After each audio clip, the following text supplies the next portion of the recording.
we've thrown around a lot of names for who the Raptors could get to shore up their lack of size in the team, lack of depth in the center position. We have really felt the lack of depth of the center position this season because Jakob Poeltl has only played in like 20 of like the 48 games, and in those 20 games he wasn't even healthy. He wasn't even operating near his best. So we really felt the lack of presence there as far as the biggest concern. Now, we haven't shown it record-wise. Raptors been great this season, but feels like we're still leaving some meat on the bone, and we should be even better. And I think addressing the backup center spot would go a long way to helping that. So this is the guy I have my eyes on to fix this depth issue.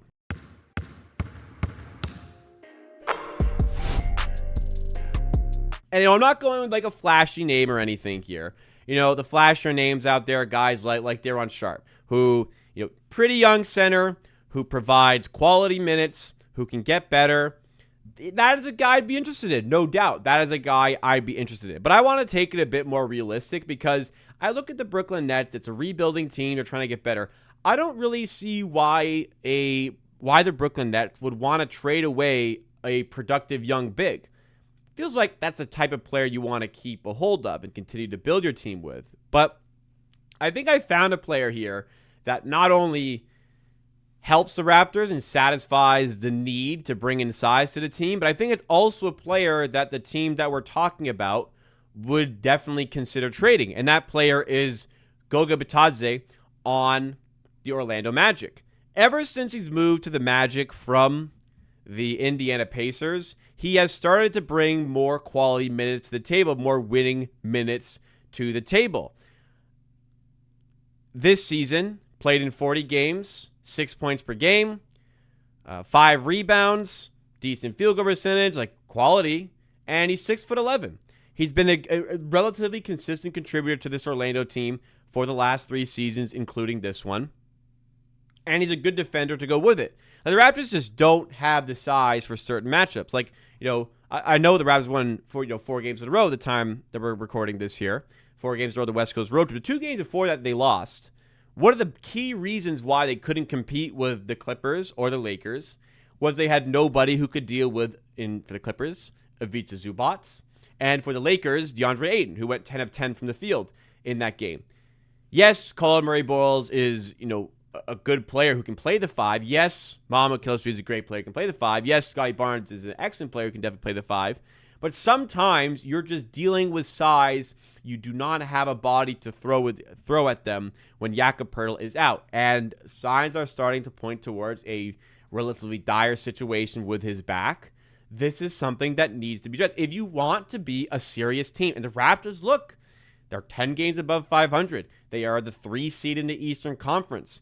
This is a team that could definitely put together a decent run of the playoffs. If you want to give them a fair shot at the playoffs here, you'd be doing them a disservice not acquiring a big like this. And I think for Goga Bitadze, he brings in quality minutes to the team and is the exact type of player we should be looking for right now. I'm not super invested into going big fish hunting right now. I think this is a reasonable trade we can make for a player that the Magic would reasonably have a desire to trade. The reason I feel like that is that Wendell Carter is their starter, and Bitadze's been their backup. Well, there's been a lengthy injury to Mo Wagner. Well, Mo Wagner's back.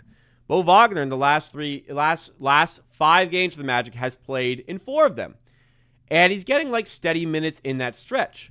Goga Bitadze, as a result, in the last 4 games, other than this game he started, because this game Wendell Carter missed, so he started this game. Other than that, his minutes in the last 4 games have been lower than they have been previously. Last game, he only played 5 minutes and 18 seconds. He'd been getting pretty steady, high teens. That's starting to drop away for him. So I could see the Magic thinking, we've got Mo Wagner, we've got Wendell Carter, maybe we could get some sort of assets for him. And it's not a trade that's super difficult to execute. He's making $8.3 million this year. Then it goes down to $7.6 million next year. There's some players I've looked at here, like Brook Lopez or Kevon Looney, as maybe this guy could bring something to the team and help us out for the rest of the season. But I don't feel like, I feel like that's a this season thing. I don't feel like that helps us next season.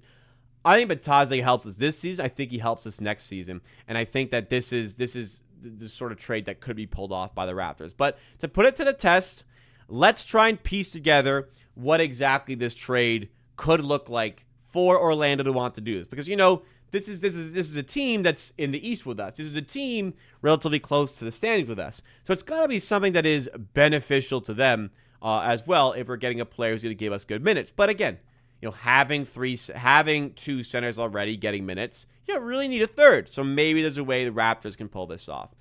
The Magic aren't a great three-point shooting team who could maybe benefit with some extra perimeter defense. Abaji, I know he hasn't shot well this season, but I think there's desire to maybe take that on, and it's an expiring contract to free up cap space in the offseason. I think that's something the Orlando Magic would certainly consider entertaining from a trade perspective. On top of that, how far are we away, just to check, financially speaking? We're 1.95 million away from this trade being able to come to fruition. So to do that, would it suck? Could it be? I don't know if they'd do Garrett Temple. Maybe throw like a young big to like shore up that third big spot for them still. I'm okay to move on. Would this do it? Are we still a bit off? So that would do it. So maybe they'd be enticed by like a younger big they could still work with a little bit if that's helping balance the salary. I'd be a touch reluctant to move Walter or Grady Dick to do this. I'd be a touch reluctant. But I don't think I'd find that impossible. Now, to sweeten this, it's not going to be a first, but like, could you sweeten this with like a Lakers second round pick or maybe a second round pick from us going forward? I don't know if I'm being overly lenient on like my Raptors side or biased towards my Raptors side here. I don't think this is necessarily one the Magic would absolutely take, but I think it's one that would be in their considerations. Adding some draft capital, expiring salary, and a guy that can help you this season. Still not giving up on the depth completely in that position with Jonathan Mobo there. I think there's something to it there. Could definitely like make this even better. I think if you do a guy like Grady Dick, I don't even think you need to throw in the pick. This one makes me a little bit more reluctant to do it, and it doesn't even work. So let's say we take out the pick. Now the Raptors need to cut $3 million. Okay, so let's see if we can find $3 million from the Magic. So it wouldn't be Jason. That kind of makes it a bit murky. That makes it a bit more difficult. So probably wouldn't even be Grady Dick anyways. Point I'm trying to make here is there's a pathway to this trade. We kind of saw it there. I could see the Magic having desire to get some assets for what now might be their third choice center. The Raptors fill a major positional need. I feel like it's a bit of a win-win scenario. So, of all the guys that have been rumored to Raptors having interest in, or fans have said, like, this is a guy I'm interested in, I think this one is not only one of the better options of players the Raptors could pick up, it's seemingly the most attainable of those players, too. So, Goga Bitadze, for me, I'd be thrilled to pick him up before the deadline.